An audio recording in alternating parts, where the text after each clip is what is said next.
What's up, guys? Welcome back to another review. How our world and age will collapse very soon.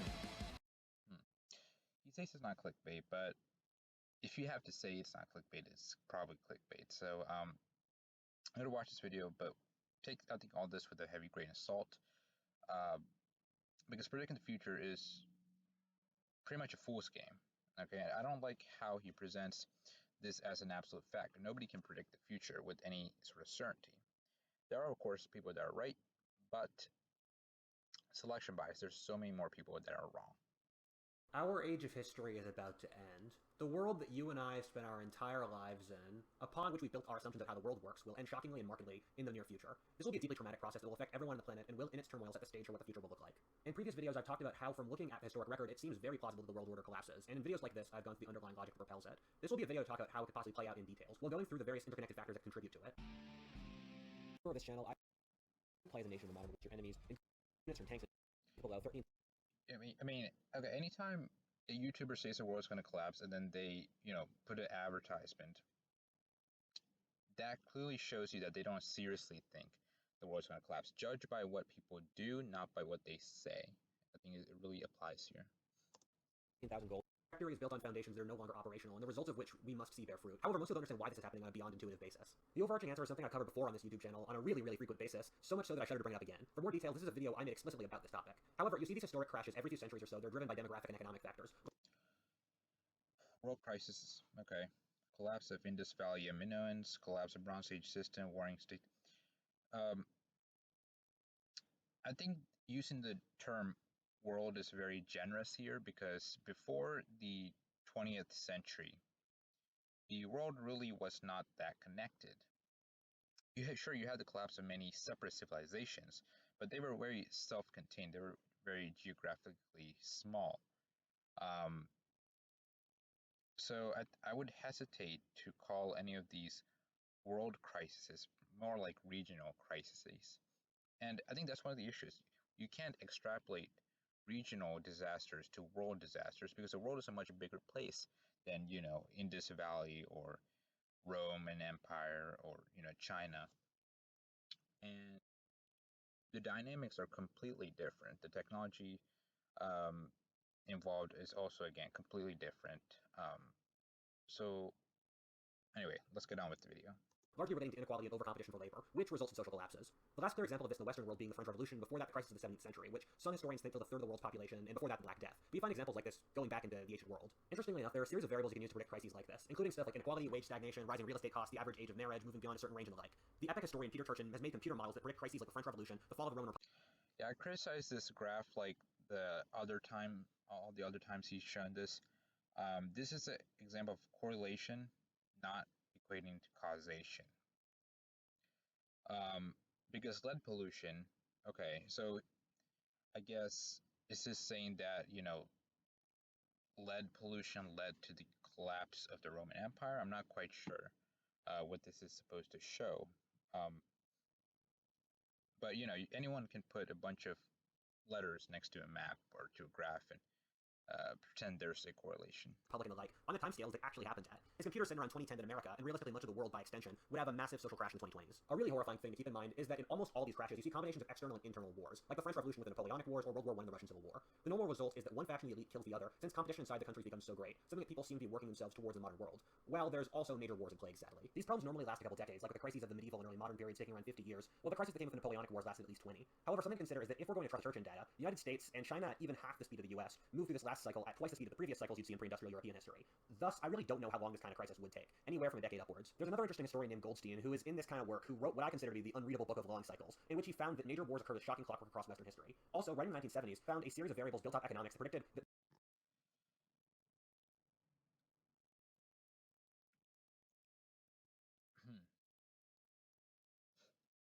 Again, I wouldn't say we're at the end of history, but I would hesitate to really use any post or pre-modern war. As wars were completely different before the industrial era. They were completely different scale, fought for different purposes, and I don't think it's fair to include any of the wars from eras 1 and 2. in discussion of the future. There would be a major conflict in the world order between the US and China in the year 2020. Interestingly enough, from my own observation, at the start of every century there's a major land-based aggressor to the balance of power, which is countered by a sea-based power which constructs an international alliance against them and defeats the land-based aggressor power. This sounds like a perfect description of US-Chinese relations today and how a war between them would likely play out. Thus, we know from the historic precedent that the world order could collapse very easily, but what are the current factors that could make this play out? How would some fancy crisis like this manifest in our real lives? There are several key triggers built inside the world system that, if pushed, would result in the collapse of the world order. Let's work through them. The first is the global financial system, which I made a video about here. This is the era of the highest money printing ever in world history. As a note, whenever we've got money printing this high historically, it always results in a social collapse. I'm not talking about a recession here, I'm talking about wars and rebellions around the world. Then on top of that, compare by how much more the current money printing crisis is compared to any other era in history. The key problem here is that due to inequality, most young folks are barely getting by as is. And so if the standard of living is lowered even further, it'll breed further radicalism, dissent, and collapse. Just look at the events like January 6th or the Chaz rebellions, and then imagine that magnified across the globe. The horrifying thing is that it looks like the elite is totally disconnected from the real population, as we've seen through many countries' different COVID policies. I mean, the Biden administration literally said it would respond to inflation by printing more money. I think we'll look forward to stagflation, or high unemployment and high inflation, a really bad combination for economists and governments, since responding to one of those basically makes the other one worse. I can make this sound like a purely American problem, which it really isn't. Most governments around the world are printing money at very high rates, and in China the problem is by far the worst of anywhere in the world. This degree of money printing has negative effects on all of society, but these are made most manifest in China. For example, inflation tends to result in housing prices going through the roof, since people invest in real physical assets that don't lose value like money does. However, this has resulted in China having some of the highest home-to-wage cost ratios of anywhere in the world, leaving average Chinese person with no chance of basically supporting a family or moving into a comfortable middle age. At the same time, economic crashes tend to hit the third world very hard, given that they're often very dependent upon wealthier markets for exports or capital. Thus, it wouldn't surprise me if an economic crash starting in China or the US would promulgate state collapses and collapses in order in the third world. As an update to the video I released on why I thought we'd have an economic crash a year ago, in many ways it's become common knowledge among people in the know, where many people just assume the market will crash now. As an example of this, I'm sure some of you have seen the famous update from tech startup Excel.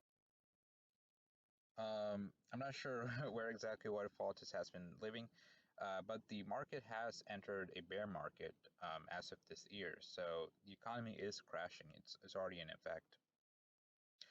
Now, of course, bear markets are nothing new, but I think this is the first one that, Gen Z is facing, especially after, the immense rise in 2020 of the stock market. I think this is the first bear market that many young people are facing. Well, I don't think it's going to lead to any sort of revolution. I think it is definitely putting a damper on things. Accelerator Y Combinator telling their startups to basically prepare for the end times. I could have told you all of that stuff before, but the Ukraine war has further pushed this inevitable crisis forward, promulgating a couple sticking points that will tear the world system apart. The biggest and scariest is food. This is something that Peter Zeihan, who is one of the most respected people in the geopolitics industry, has been saying for a long time, but I really didn't believe him until I started to see what happened in the aftermath of the Ukraine war. I thought this is the era of the highest agricultural productivity ever by a vast margin, in which there are nearly 3 times as many fat people in the world as hungry. It's impossible for places to starve. Well, one of the things I've realized living life is that God is often cruel, but he always has a sense of humor. If the data is correct, we might see the largest famine in history in the next 10 years or so. The thing is that Russia and Ukraine are some of the biggest grain exporters in the world, and much of Africa and the Middle East, or the top food importing areas in the world, are totally dependent upon them. Both Russia and Ukraine have stopped exporting grain due to the war. Much of the third world is operating on grain reserves that won't hold until the winter, in which there's basically no one to export grain to. One of the biggest factors getting very little attention is that the nitrogen and fertilizer network, of which Russia and Ukraine are truly massive linchpins, alongside with supply problems in Canada, mean that much of the third world won't be getting fertilizer this year. This might not sound like a big deal to most normal people, but it's honestly the biggest deal in the world. The reason that the world's population is 4 times what it was during World War II, but we're all better fed, was due to the massive rise in agricultural productivity since then, concentrated in third world countries. Just Africa has seen a 5 times over growth in population as an example. At the same time, lots of these third world countries have poor supply networks, which means that if one bolt falls loose, farmers won't even be able to get the fertilizer by truck anyway, thus meaning the crops people depend on won't be grown at all. At the same time, the other main agricultural powers are having problems. The United States, one of the world's agricultural juggernauts, is seeing its own supply problems that will make this harvest really depressed. The supply chain just isn't operating properly to see proper agricultural outputs that you would need. At the same time, this has been a really terrible harvest in the upper Midwest, where American agriculture is concentrated. The US won't starve. It's a massive food exporter, and so it'll just keep selling food abroad. But this would in turn have horrible and deleterious effects in the rest of the world, which is dependent upon American grain. Meanwhile, if you look at Latin America, where the other agricultural titans like Argentina and Brazil reside, we see similar problems where the modern anti-agricultural parties are making it very difficult for those nations to expand agricultural production abilities, thus making them unable to fill the gap in global agriculture. Of all the problems here, food is the one I'm least certain of. If the war in Ukraine stops soon and we return to a peaceful world, it seems possible to patch everything up. Also, it does seem possible that the Americans could just make up the slack as the price of global food goes up, just not to dangerous levels. I think these worries. I read somewhere that we have enough food to feed 10 billion people, but the issue is lots of it is not produced in the areas where it needs to be produced, especially in developing countries. And, a lot of people in the West waste their food, um, in America especially. So I think there's a certain buffer available. Of course, certainly not for poor countries, but again, there's a buffer available in terms of excess in the West that can be donated to poverty-stricken areas if need be. This could be overhyped. However, a point you can't fail to emphasize is that if this does go wrong, it will go wrong by this winter, meaning we have less than 6 months where the world would go to shit. A major pressure point connected to this is oil. The modern oil market is possibly the best orchestrated thing in the world, spanning continents and oceans, operating at remarkably low costs. However, it's very easy to disturb. Just look at how the Russia and Ukraine war is able to result in doubling the price of international oil. However, if we're adding in massive food problems in the Middle East, one of the largest food importers in the world, upon which the old world is dependent on oil from, we'd see mass shutdowns of oil production in the area, which would further skyrocket the price of oil. This would hurt East Asians disproportionately. The area foreign oil. However, oil is so integral to the global economy that to raise its price by a large margin would result in massive, untold global implications and problems. Which brings us to a grim piece in this puzzle, China. Talked about in this video, China really doesn't look like it's in a good position. Like, I think everyone in the world, and I'm betting even the Communist Party here, I honestly don't have a good understanding of what's going on in China right now. However, after 2 months of brutal lockdowns driven by a desire to suck up to Xi, to summarize in bullet points, Xi has built his honor off defeating COVID, and yet he is opposed by various internal factions in China, and thus has been pushing really horrible lockdown policies to show his power and cower his opponents. This has resulted in a nasty and messy process in which the rules get enforced in different local bases, which has resulted in things as horrifying as Chinese farmers not seeing their next harvest, thus opening China up for starving next year, cities shutting down brutally, provinces cutting each other off totally from interprovincial trade.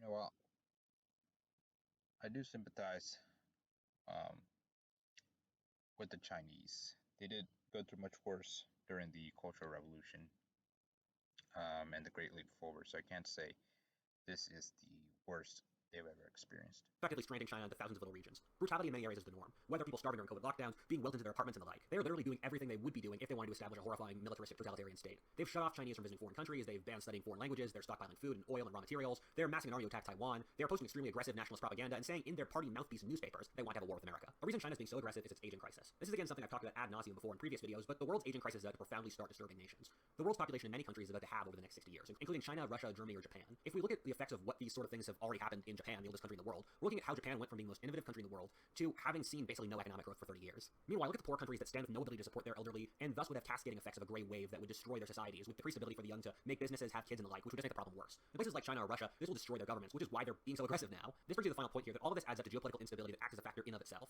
I've talked about it so many times on the show before, while at the same time it's so complicated it's difficult for me to talk about. However, the world is full of aggressive, unstable powers that look to expand outwards as a way of justifying their existences. There are two arcs of instability to keep track of in the future. The first roughly corresponds to the former Mongol Empire, but is really the sphere of the Russian-Chinese alliance against the rest of the world. On every edge of this sphere is a potential hotspot that could result in a major war between the great powers. Examples include Ukraine. Yeah, I mean, I feel like there should be a hotspot between Vietnam and China as well. Possibly Japan and Russia. We could see a redo of the Russo-Japanese War. Syria, Iran, North Korea, Taiwan, Southeast Asia, and the like. I have no idea which of these could possibly trigger the fire. The second arc of instability is the area with food and water instability if things go bad, which stretches from Africa into Central Asia. This is a region that will just go insane and fall apart if the world goes to shit, since they can't feed their own people. Between these two separate arcs, the area where the collapse of the world is most likely to start is the Middle East, which is the easy answer, and is to our modern world system what the Balkans were to World War I, an unstable area of ethnic tension the great powers were involved in with global alliances. It's hard to predict a real path for what could possibly happen. As I've said time and time again on this YouTube channel, my job is basically betting against God, so the chances of anything I could possibly tell you happening is pretty low, but this is a scenario that I think is Correct predictions. I think, yeah, he got a couple of them right. I think inflation, people were calling that way back in 2020 because the money printing started back then. Of course, China was already building camps in 2020 as well, hospitals and quarantine camps and everything like that. Um, yeah, incorrect predictions. Yeah, he really got Russia's strength wrong. Um, Annexations. I feel like annexations are not in vogue anymore, and I feel like protectorate states, buffer states are much more in vogue because annexation has a really bad connotation in the 21st century, and I think if I mean, look what happens when Russia annexes Crimea, right? They're hit with sanctions when they annex Luhansk and Donetsk. Again, no more sanctions. Russia has learned its lesson, and I think so far they only annexed small portions. If they were to annex a whole another country, the consequences would be, I think, much more severe, and Russia knows that. And that Ethiopia would have a war. Ethiopid. And does he do these misspellings on purpose? I'm just curious, like Ethiopid. Um, yeah, Egypt and Ethiopia, because African nations more often than not they have civil wars rather than interstate wars. They're much like South America in that case. They're very hesitant to fight like interstate wars, and usually wars are civil wars, um, at least in origin. pretty possible. And I mean, we've gotten predictions both right and wrong on this channel, so we'll just have to see what happens. I think it's pretty plausible we see a financial crash this summer. The American and Chinese economies are so intertwined they'd collapse in pretty close unison with the other. Maybe the Chinese government would try to play some sort of trick to try to go back to Maoist times, where recessions don't matter, but that would just result in a revolution. However, as stated before, this would also result in a worldwide recession, with stagflation or a nasty combination of rapid inflation and high unemployment, and thus we'd see a collapse in real living wages. The US dollar, which has been artificially propped up by foreign governments, would show the true value that it is after all the money printing that's happening, thus resulting in horrible results for the standard of living of the American people. The reason I'm putting this summer as a potential point for this crash to happen is because if we're starting with the assumption that there'd be mass famine and state collapse in the third world by the time we hit the fall, stuff like that doesn't normally just immediately happen out of the blue, and there's normally a series of events that presage or foreshadow it, or ramping up of worse and worse events. And so it makes sense if you see state collapse after a financial crash like happened the summer before. With all this going on, Saudi Arabia or Iran collapsed in a revolution. The other country now tries to intervene in the other country's political crisis, thus creating extra drama in the Middle East, which since we're Well, I hate to indulge in fantasies. None of these nations are close to collapse, at least within the next year or the next summer. That's just not going to happen, I feel like. And if they were to be on the verge of collapse, I mean, we would see reports of mass famine, mass deaths already happening. I just don't feel like it's realistic to think that a famine will collapse any of these nations within the next year or so. we're talking about the Middle East here, it becomes basically impossible to predict because there's like 30 factions that all hate each other. China does something big at this point. I'd posit around November when they're going to start having food problems. Basically, they either invade Taiwan or fall in a revolution. What either of these happens is hard to say, but here are some videos in which I go into more of the details. If there is a war between China and India or the US, it would be... Again, how does this make sense? If China is having food problems, why in the world would they invade Taiwan? Like, we can go back even 60 years, right? 1960s, Cultural Revolution, the Great Leap Forward, probably the greatest single mass famine in human history. In what world does it make sense for China to invade Taiwan when they're already, sapped of resources, manpower, and morale? That doesn't make any sense. They're just going to destroy themselves, absolutely destroy themselves. And one thing that the Chinese leadership are, they may be heartless, but they're very rational.